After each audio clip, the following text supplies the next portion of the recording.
展城館，大家聽過呢個名未？我未聽過第一次，所以我就去探討下。我相信好多港人同我一樣都未去過，聽都未聽過。咁今日我就帶大家去。咁呢個係個永久嘅展覽廳嚟嘅，佢就位於呢個大會堂嘅低座嘅隔籬。佢就係呢個中環愛丁堡廣場3號。而家你見到呢個就係入口啦。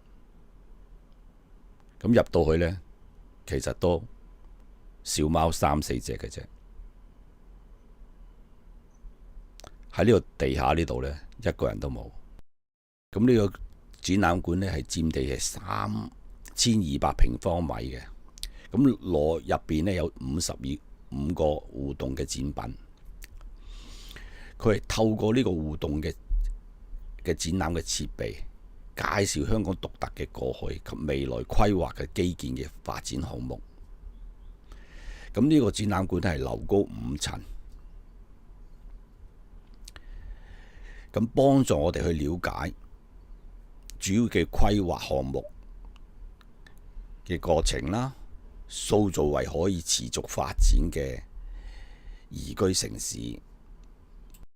香港首個以規劃和基建發展為主題的永久展覽館——展城館。該館透過互動展覽設施，介紹香港獨特的過去及未來的規劃和基建發展項目。展城館樓高5層，佔地超過3200平方米，內有55個互動展品，涵蓋可持續發展、策略基建及交通運輸、規劃及土地開拓過程，以及生活環境4大主題展區，展示香港的發展藍圖及面臨的挑戰，並比較香港與其他世界名城的城市形態、人口及最高建築物等特點。透過展覽，你可以了解主要規劃項目的規劃過程，塑造為可持續發展的宜居城市。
感謝觀看，記得訂閱香港背包，有新視頻第一時間通知大家。